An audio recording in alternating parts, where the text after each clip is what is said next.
True career पर बात चल रही है। सही दिशा में हमारा कैरियर होना चाहिए। हम कहाँ जा रहे हैं, किस दिशा में भाग रहे हैं, कहाँ हमारी वो चाल है, कहाँ हमारी वो मंजिल है, उस ट्रू कैरियर पर मैंने कब से बात करी थी कि एक होती है ब्रांडेड वस्तु और एक होता है एक ब्रांडेड व्यक्ति। वो जो ब्रांडेड वस्तु है वो हो सकता है किसी नीच के पास हो, नालायक के पास हो, व्यभिचारी के पास हो, दुराचारी के पास हो, और इसके विपरीत जो ब्रांडेड व्यक्ति हो सकता है वो पापी हो सकता है। पापी तो नहीं कह सकते उसको, पुण्यहीन कह सकते हैं हम, पापी तो नहीं कहेंगे, पापी तो ऊपर वाले ही है।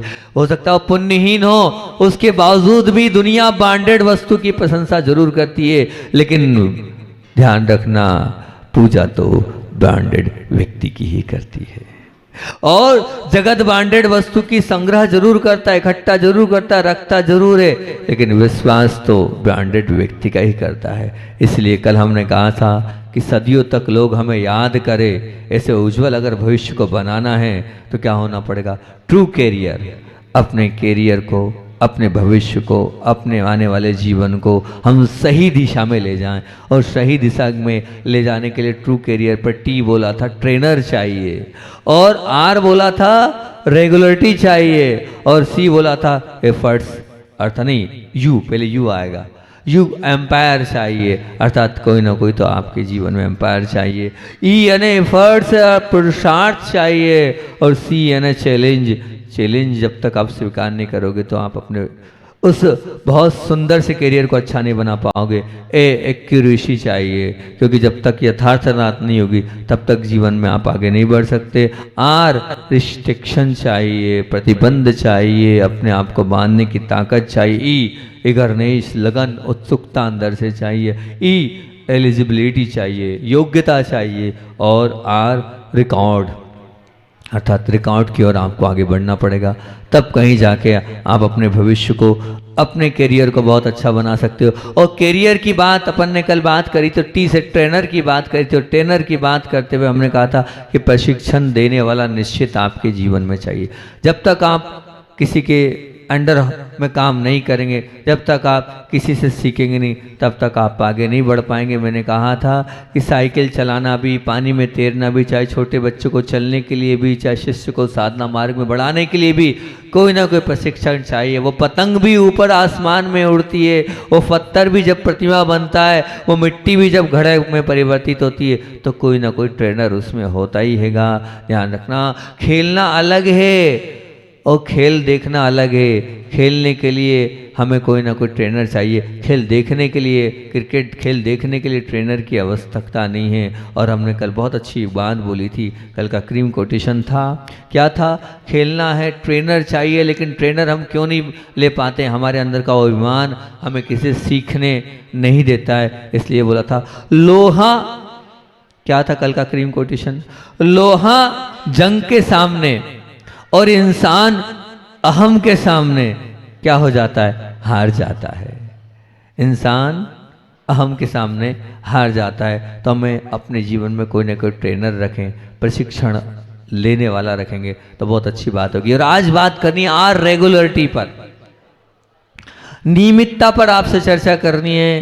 ध्यान रखना, प्राणी जल, पानी का वो बूंद, जल का वो तत्व, जब पानी की प्रचंड प्रभाव भी पत्थर पे यदि एक बार गिरकर, फिर 2 बार गिरकर, फिर 3 बार गिरकर, और फिर वो पानी बार बार उस पत्थर पर गिरता है, तो पत्थर पर उसका कोई असर नहीं पड़ता, ऐसा मत समझना। जबकि क्या होता है, जब पड़ता ही चला जाएगा, पानी की धार पत्थर पर अविरत गिरती चली जाएगी, लेकिन कब? लगातार। 1 बार में नहीं, 2 बार में नहीं, 10 बार में नहीं, 100 बार में नहीं, 1000 बार में नहीं, 10,000 बार नहीं, लाखों करोड़ों बार जब पानी की बूंद टप टप टप टप उस पत्थर पर गिरती है। पानी स्वभाव से कैसा है? कोमल। पानी स्वभाव से कोमल और पत्थर स्वभाव से कड़क, दोनों विपरीत है, बहुत विपरीत है। पानी स्वभाव से तरल है और पत्थर स्वभाव से कठोर है। अब वो कोमल स्वभाव वाला पानी भी उस कठोर स्वभाव वाले पत्थर को क्या कर देता है? वो एक दिन ऐसा आता है कि पानी भी उस पत्थर को चूर चूर करने की ताकत रखता है, वो पत्थर में भी छेद करने की ताकत रखता है, वो पत्थर में भी दरार डालने की ताकत रखता है। उसका एक ही कारण है, और वो क्या कारण है? पानी का पत्थर पर सातत्यपूर्ण आक्रमण। सातत्यपूर्ण मतलब क्या?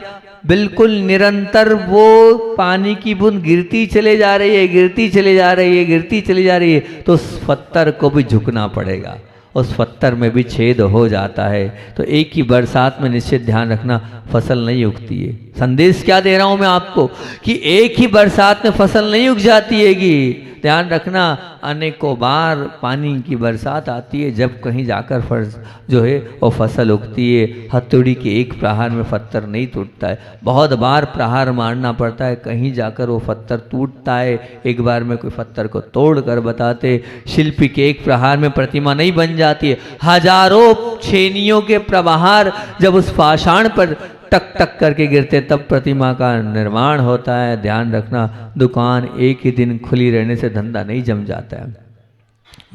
एक ही दिन बैठ गए और गिराहक आ जाए नहीं, सातत्यपूर्ण हमें वहाँ पर इंतजार करना पड़ेगा, मेहनत करना पड़ेगा। साधना एक ही बार करने से सिद्धि नहीं हो जाती है। तो इसका तात्पर्य सातत्यम धर्म लक्षणम, ये अपने आप में बहुत बड़ी कारिका आएगी, सूत्र रहेगा, बीज मंत्र रहेगा, सब कुछ है। सातत्यम यानी लगातार आप करते चले जाओगे, सातत्यता आपके जीवन में होगी तो किसी भी क्रिया को और साधना को यदि आप स्वभाव रूप बना देना चाहते हो तो उसका एक ही समाधान है, निरंतरता, सातत्यता। जहाँ पर ध्यान रखना, बिल्कुल स्पष्ट बात है कि जहाँ पर नियमितता है, जहाँ पर निरंतरता है, जहां पर सातत्यता है, वहीं पर सफलता है, वहीं पर प्रसन्नता है, वहीं पर खुशी है, वहीं पर सुख है, वहीं जीवन का उत्कर्षण है। निश्चित मान के चलना, हम करते तो जा रहे हैं बिल्कुल, पर हम उस पानी से सीख नहीं रहे कि पानी की बूंद लगातार गिर रही है और पत्थर के टुकड़े होते चले जा रहे हैं। हम कार्य करते तो हैं, लेकिन इतने ज़्यादा हम कमज़ोर हैं कि हमने किया प्रारंभ, थोड़ा हुआ नहीं और हम पीछे हट जाते हैं और काम को छोड़ देते हैं। हमें सोचते हैं मुझसे नहीं होगा। जीवन में आपने धारणा बना ली, मैं नहीं कर पाऊंगा, मेरी कैपेसिटी नहीं है, मेरी ताकत से बाहर बात है, मेरे अंदर सामर्थ्य नहीं है, मैं हूं पर उस कार्य के योग्य नहीं हूं। ये एक आपके अंदर जो मानसिकता बन जाती है, ये आपके अंदर जो धारणा बन गई कि मैं नहीं कर सकता हूं, नहीं, बिल्कुल नहीं। क्या पानी कि वो बूंद पत्थर को तोड़ सकती है? 3 काल में नहीं तोड़ सकती पानी की बूंद। लेकिन क्यों तोड़ा उस पानी ने उस पत्थर को? क्या कारण है पानी की बूंद? क्योंकि वो लगातार लगातार वो पानी की बूंद गिरते गई, गिरते गई, गिरते गई। उस पानी की बूंद ने उस पत्थर को तोड़ दिया।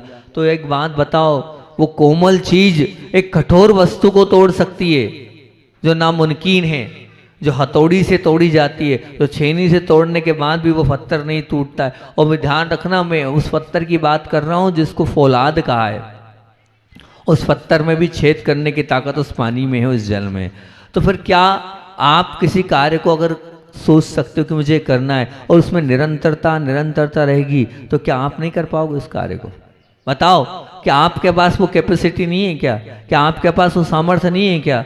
आपके पास भी वो कैपेसिटी है, आपके पास भी वो सामर्थ्य है, आपके पास भी वो दम है, हिम्मत है, आप भी कर सकते हैं। लेकिन एक ही चीज वो है रेगुलरिटी। जब तक नियमितता आपके जीवन में नहीं आएगी तब तक आप कार्य को नहीं कर पाओगे। निश्चित मान के चलना। एक बालक से मैंने एक बालक से बोला, मैंने कहा भाई तुम्हें अपने जीवन में सक्सेस होना है? बोले हाँ महाराज जी, क्या करूँ, मैं पढ़ तो रहा हूँ लेकिन अपनी मंजिल को पार नहीं कर पा रहा हूँ।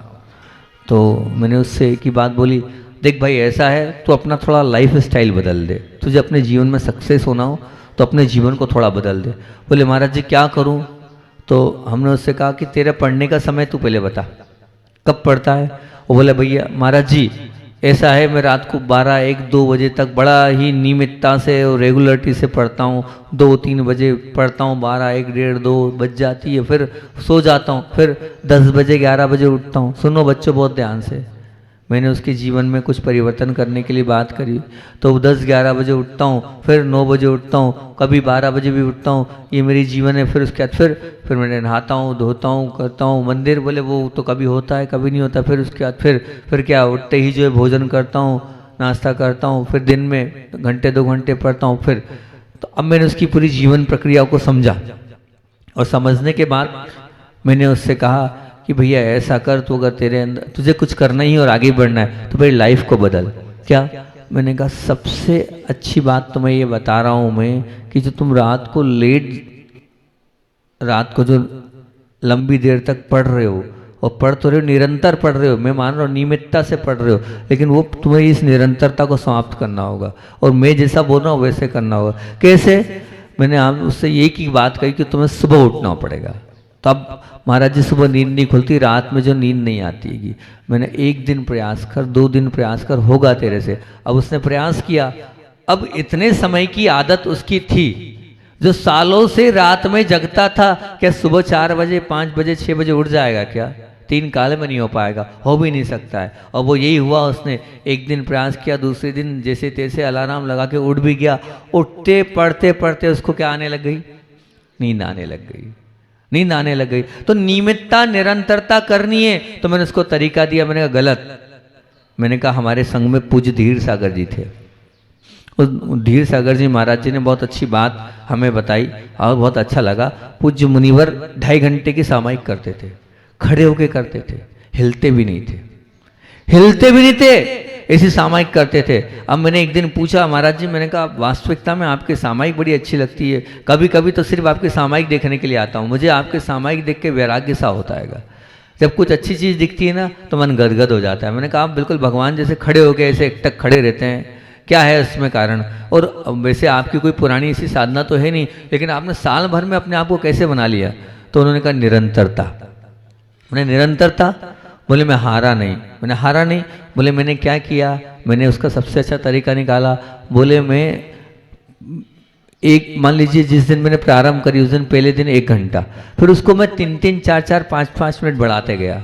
1 घंटा 5 मिनट, अगले घंटा 1 घंटा 7 दिन, अगले घंटा 10 मिनट, फिर 15 मिनट, फिर 20 मिनट। बोले बढ़ाता गया बढ़ाता गया बढ़ाता गया, और ऐसी वो निरंतरता मेरे जीवन में आई कि मैंने धीरे धीरे करके अपने आप डेवलप हो गया, शरीर अपने आप एडजस्ट हो गया, और 2.5 घंटे बिना हिले ढुले खड़े हो जाता हूँ। बैठना नहीं, खड़े होना बहुत बड़ी बात होती है। 2.5 घंटे खड़े होना मामूली बात नहीं होती, और वो भी भगवान जैसे खड़े होना। वो भी मच्छर काट रहे हो तब खड़े होना, वो भी जब गर्मी लग रही हो तब खड़े होना, वो भी जब ठंडी हवा चल रही हो तब खड़े होना, वो भी जब प्रतिकूलताएं तब खड़े होना, वो भी अंतराय हो तब खड़े होना, वो भी उपवास हो जब खड़े होना। ये बहुत बड़ी बात होती है। कठिन पेपर वो होता है जब प्रतिकूलताओं में करो, और वो प्रतिकूलताओं में भी 2.5 घंटे खड़े रहते थे। तो उन्होंने ये बताया, मैंने उसको धीरे धीरे करके नियमित रूप से पानी की बूंद टप टप गिरी और पत्थर को तोड़ दिया। ऐसे मैंने अपने शरीर को आदी बना लिया कि 2.5 घंटे के पहले नहीं करना, लेकिन एक दिन में नहीं, एक दिन में 2.5 घंटे में अगर करता तो गिर पड़ता मैं। कहीं से लेकर कहीं तक सामायिक 2.5 घंटे नहीं हो पाती मेरी। पर इन्हें धीरे धीरे करके नियमित रूप से प्रतिदिन करता चला गया, करता चला गया, करता चला गया, तो 2.5 घंटे की वो आदत मेरी बन गई। तो मैं आपसे ये कह रहा हूँ, आप परेशान नहीं। उस बच्चे ने यही बोला, मैंने उससे बोला तेरी गलत बात, उठना है ना एकदम 3 बजे नहीं उठ पाएगा तू। अभी कितने बजे उठ रहा था, उससे 10 मिनट बढ़ा, फिर 10 मिनट बढ़ा, फिर 5 मिनट बढ़ा। ये धीरे धीरे करेगा तो शरीर एडजस्ट हो जाएगा। नियमित रूप से उठ, एक दिन उठो और एक दिन नहीं उठो वाला काम मत करे, आज नहीं हो पाया नहीं, ऐसे धीरे आप नियमितता रखो, लेकिन क्रम से नियमितता रखो। उस क्रम से नियमितता रखोगे तो निश्चित रूप से आप उठ जाओगे। जैसे मान लीजिए हमारी सुमी बहन ध्यान में आ रही है सुबह से, अब आ रही है, 1 दिन आ रही है, 2 दिन आ रही है, 3 दिन आ रही है, अब धीरे धीरे इसको आदत पड़ जाएगी। एक उसको आप नशे को क्या बोलते हैं इंग्लिश में? एडिक्शन। एक ऐसा एडिक्शन हो जाएगा कि बाद में आपको उसके बिना अच्छा नहीं लगेगा। ध्यान रखना, हम भी आपको बता रहे हैं, चाहे हम अब सब बच्चे बोलते हैं महाराज जी आप 5 के पहले मत उठना, 12 बज गई है। एक दिन विधान में लेट, वैसे इतनी लेट नहीं होते, इस दिन विधान में ज़्यादा बज गए। कल आपका नियम ये, एक बच्चा बोलता हमसे, कल आपका नियम महाराज जी मैं इधर हूँ, कल 5 बजे के पहले मत उठना। तो तो मैंने कहा भैया भले तुम 2 बजे भी सुलाओगे तो आदत ही पड़ गई हमारी तो इतने साल में, और उठना है उतनी बजे हमारी नींद खुलेगी 1 घंटे ही भले हम लेटें और उतनी बजे हमारी नींद खुल जाए कितनी बजे, तो वो नियमितता के कारण आपकी आदत पड़ जाएगी। आप नियमित रूप से धीरे धीरे आप करते चले जाओगे, आप पीछे नहीं हटोगे, तो आप निश्चित ये मान के चलना आपकी वो आदत पड़ जाएगी और वो आपकी आदत ही आपके जीवन में आएगी। लेकिन होना चाहिए एक ही चीज, रेगुलरिटी, नियमितता आपके जीवन में होगी, तभी कहीं आप अपने उस लक्ष्य को प्राप्त कर पाओगे। आज करो और कल नहीं करोगे तो नहीं होगा। आचार्य श्री कहते थे अगर आपको कुछ करना भी है, जैसे मान लो ध्यान की बात चल रही थी, तो आचार्य श्री ने कहा कि रेगुलरिटी, एक ध्यान पर आप, कल हम ध्यान करा रहे हैं तो कल सब ने एक ही बात बोली कि रेगुलर एक ध्यान कराओ, ताकि कम से कम एक ध्यान में हम पक्के हो जाएं। और प्रतिदिन बहुत सुंदर ध्यान प्रारंभ किया है। वास्तविकता में अल्टीमेट ध्यान है जो मैं ध्यान करा रहा हूँ, त्राटक वाला ध्यान, वो इतना महत्वपूर्ण ध्यान है। उस ध्यान के माध्यम से सबसे बड़ी बात तो ये है कि अंदर की पावर बढ़ती है, अंदर की ऊर्जा बढ़ती है, अंदर की आत्मशक्ति बढ़ती है। उस ध्यान के माध्यम से आपका चश्मा उतर जाएगा। वो जो हम ध्यान करा रहे हैं उससे इतनी एकाग्रता बढ़ जाती है, इतनी स्थिरता बढ़ जाती है, अंदर की जो पावर तो बढ़ती ही है, और साथ साथ में सबसे बड़ी बात तो ब्रेन का पावर बढ़ जाता है। ब्रेन बहुत पावरफुल हो जाता है। मैं जो आईएएस और पीएससी वाले एग्ज़ाम वाले बच्चे होते हैं उनको ये वाला ध्यान बताता हूँ कि आप एक काम करें, आप इस ध्यान को करें, एक दीपक को लगाएं और फिर उसके बाद सामने देखें, 10 मिनट जब तक आंसू नहीं आए तब तक देखते रहना, फिर पढ़ने बैठना। तो क्या होगा, इसको करने से लाभ क्या है बच्चों? इससे सबसे बड़ा लाभ ये कि जब आप ध्यान करते हो और जब यहाँ ध्यान करोगे, उस ध्यान के माध्यम से एकाग्रता पूर्वक नियमितता से करोगे, रेगुलरिटी से करोगे, तो जैसी उस आंख को लगातार देखते हो तो आपकी श्वास की प्रक्रिया बदल जाएगी। आपकी श्वास अभी ऊपर से चल रही है, अब वो श्वास पेट से चालू हो जाएगी। आप करके देख लो, एकाग्र हो जाओ, एक जगह पर स्थिर हो जाओ और लगातार उस स्थान को देखते चले जाओ। तो जो आपकी श्वास है वो अभी आप ऊपर से ले रहे हो, पूरे ऑर्गन्स को आपकी श्वास नहीं पहुंच पा रही। प्रत्येक ऑर्गन्स पर जहां श्वास पहुंचनी चाहिए वहां श्वास नहीं पहुंच पा रही। इसीलिए हमारे जितने ऑर्गन्स, चाहे लीवर हो, चाहे किडनी हो, चाहे फेफड़े हो, चाहे और अंदर की और भी चीज़ें हो, वहाँ शुद्ध ऑक्सीजन नहीं पहुंचती है, तो फिर हम क्या हो जाते हैं? बीमार हो जाते हैं, क्योंकि वहाँ पर ऑक्सीजन ही नहीं पहुंच रही।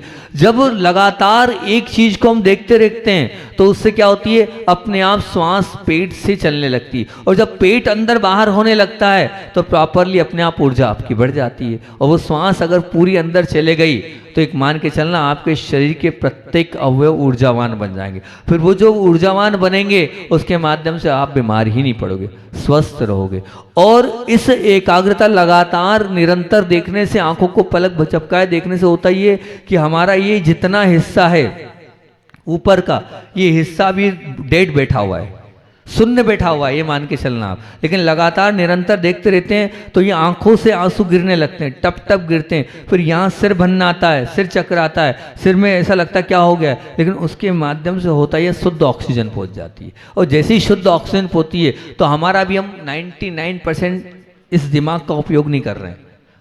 क्या एक रिसर्च आई थी कि उसमें 1 पॉइंट में से थोड़ा सा हिस्सा हम उपयोग कर रहे हैं जिसमें हम इतना कर लेंगे। लेकिन जब ये एकाग्रता बढ़ती है, स्थिरता बढ़ती है, तो यहाँ ऑक्सीजन पहुँचती है, यहाँ ऑक्सीजन पहुँचती है, वो जो हमारा दिमाग जो शून्य बैठा है, सुषुप्त बैठा है, उसका प्रयोग होना चालू हो जाता है, उससे हम अपने आप बढ़ते चले जाते हैं। तो ये निरंतर एकाग्रता पूर्वक हम जब देखते चले जाएंगे तो विचार करना। और नहीं तो जो लोग 2 दिन से इस ध्यान को कर रहे हैं, सुबह आज 8-10 युवा लोगों ने किया, मतलब बालक लोगों को बिठाया था हमने, उनने भी किया। लोगों की आंख से आंसू आए होंगे, जलन हुई होगी, आंखों में दर्द हुआ होगा। लेकिन सच कह रहा हूँ, मैं ये क्यों कह रहा हूँ, मैंने शाम को ध्यान के समय बताया था, पुनः एक बार बता देता हूँ इसको, कि वैसे तो बता ही चुका हूँ शाम को, कि पूज्य गुरुदेवों के आशीर्वाद से जब हम एक्यूप्रेशर आदि सीखते थे तो आचार्य श्री जी को क्या लगता था कि ये क्या फिजियोथेरेपी, ये क्या है, हम अपने हिंदुस्तान, क्योंकि मैं तब नहीं समझ पाया गुरुदेव की बात को।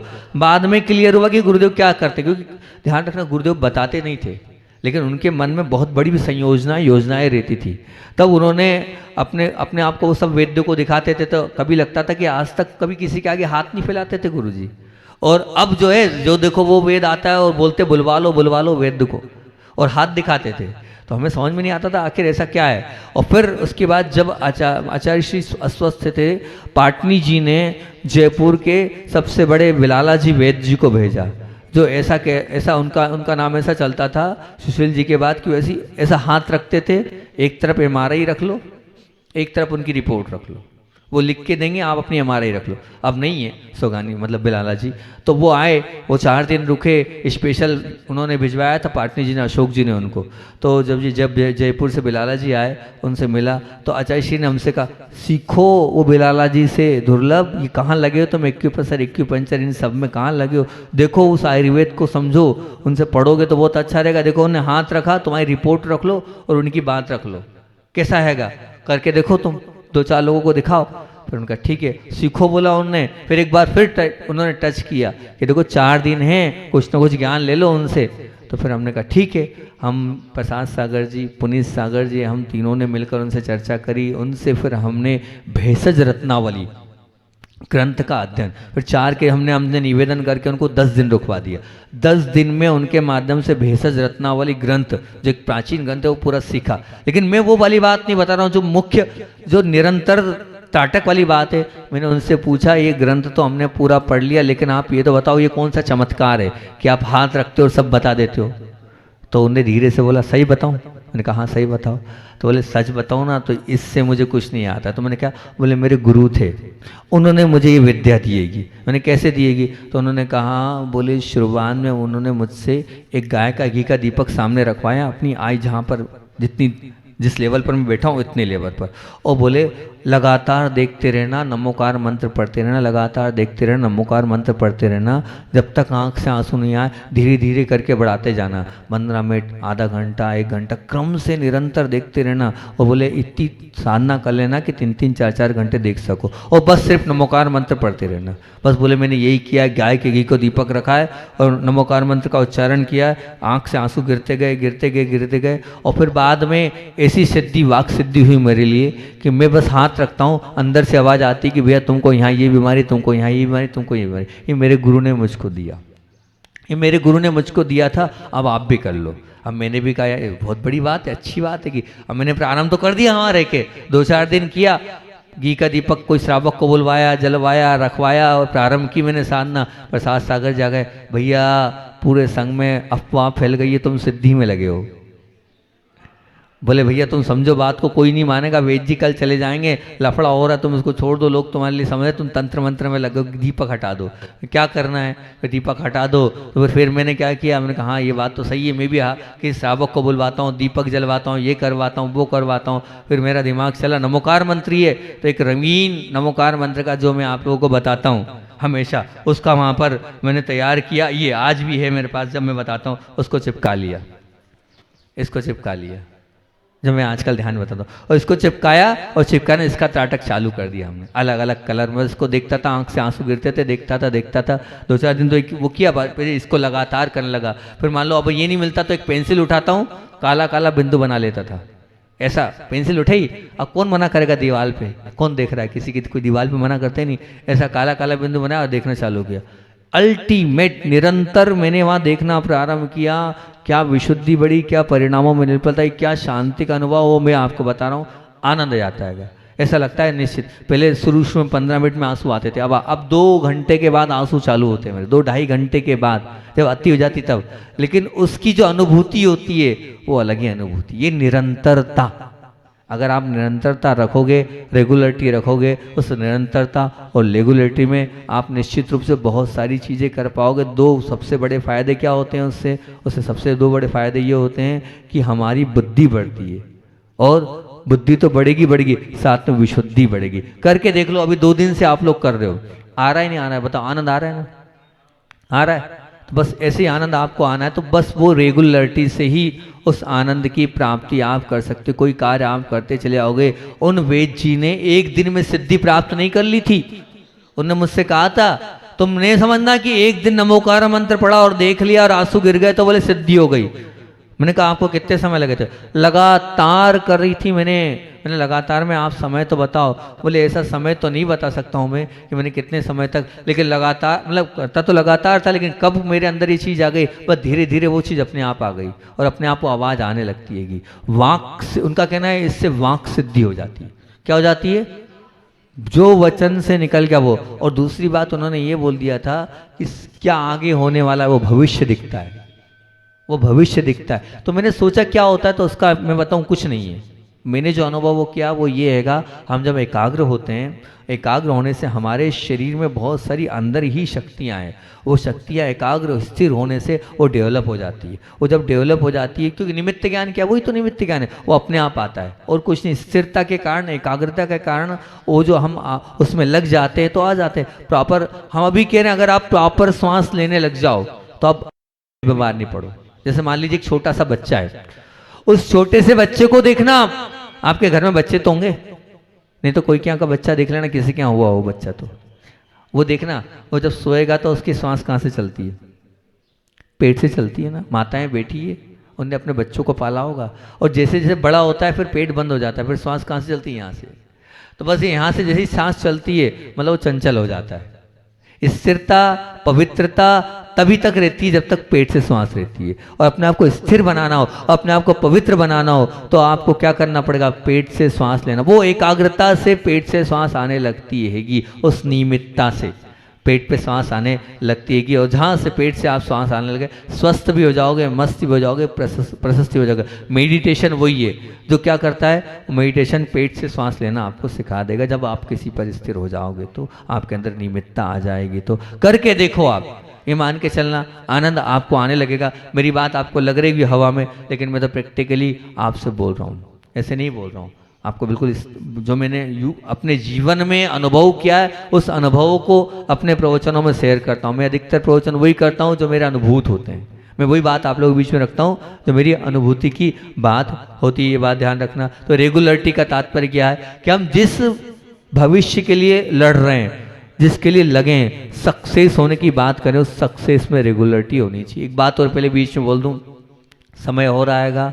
कल बहुत अच्छा लगा, और बच्चों ने कहा, कोई बड़े तो कोई बहुत ही कम है जो जिनने माने। मैंने उनसे ये कहा, पूज्य गुरुदेव के आशीर्वाद से, और पूज्य गुरुदेव ने भगवती आराधना के समय बहुत अच्छी बात बताई थी कि प्रतिमाओं को कैसे वो अचैशी मानते। शायद श्वेतांबर परंपरा में ऐसा होता, लेकिन दिगंबर आमनाय में भी भगवती आराधना में लिखा है कि 15 दिन के लिए, महीने भर के लिए, 2 महीने के लिए, चतुर्मास के लिए आप प्रतिमाओं को ले सकते हैं, आप प्रतिमाओं को अंगीकार कर सकते हैं, प्रतिमाओं को पाल सकते हैं। ये बात कब पूज्य गुरुदेव ने जब बताई, और बताने के बाद ये प्रोत्साहन दिया कि अब नहीं कर पा रहे तो कम से 15 दिन के लिए पंचम गुण स्थान को धारण कर लें और अपने जीवन को अच्छा और महान बना लें। उन्होंने देना भी प्रारंभ किया। व्यवहारी के एक श्रावक चाचा और चाचा के नाम से प्रसिद्ध थे, उनको उन्होंने प्रतिमा भी दी। कल मैंने जब ये बात बोली, बड़े लोग तो तैयार नहीं हुए, लेकिन छोटे छोटे बच्चे 8-10, उनने कहा हम प्रतिमा लेंगे, और उन 8-10 बच्चों ने प्रतिमाओं को अंगीकार किया। तो मैं सिर्फ इतनी सी बात आप लोगों से बोल रहा हूं कि आप प्रतिमा नहीं ले पा रहे, बड़े होके कोई बात नहीं, लेकिन छोटे बच्चे अगर प्रतिमा ले रहे हैं 15 दिन के लिए, टांग मत खींचना, उनका उत्साह वर्धन करना, उनको प्रोत्साहन देना, उनकी पीठ थपथपाना। बहुत अच्छा बच्चों, आप अच्छा कार्य कर रहे हो, मैं आपका सहयोग करूंगी, कुएं का जल हम लाके देंगे, शुद्ध भोजन हम तैयार करके देंगे। अगर आप प्रतिमाओं को पालन करो, संस्कार इन बच्चों के अंदर आ रहे हैं, आप रोकना मत, टोकना मत। नहीं तो मैंने कल एक बात बोली थी क्या, कि अगर आपने रोका तो ध्यान रखना, मेरे वचन है, और लगते हैं मेरे वचन नहीं, आगम के वचन है। जब हाँ आचार्य भगवान से पूछा कि हम बीमार क्यों रहते हैं, आचार्य भगवान से पूछा हम अच्छे क्यों नहीं दिख रहे हैं, हम आचार्य भगवान से पूछा कि हम स्वस्थ क्यों नहीं है, हमारी वाणी प्रभाव क्यों नहीं है, हम क्यों नहीं उपवास कर पा रहे, हम क्यों नहीं तप कर पा रहे, तो उन्होंने यही कहा, अशुभ नाम कर्म का उदय, आपके अशुभ नाम कर्म का उदय, इसलिए आप उपवास नहीं कर पा रहे हो, आप बीमार हो, आप अस्वस्थ हो, आपको तकलीफ है, आपको तो अशुभ नाम कर्म का उदय क्या है, किससे होता है, तो वहां लिखा योग वक्रता विसंवादम च शुभश नामना, बोधि समाधि परिणाम शुद्धि शांतोपलब्धि शिव शोक सिद्धि चिंता बड़ी।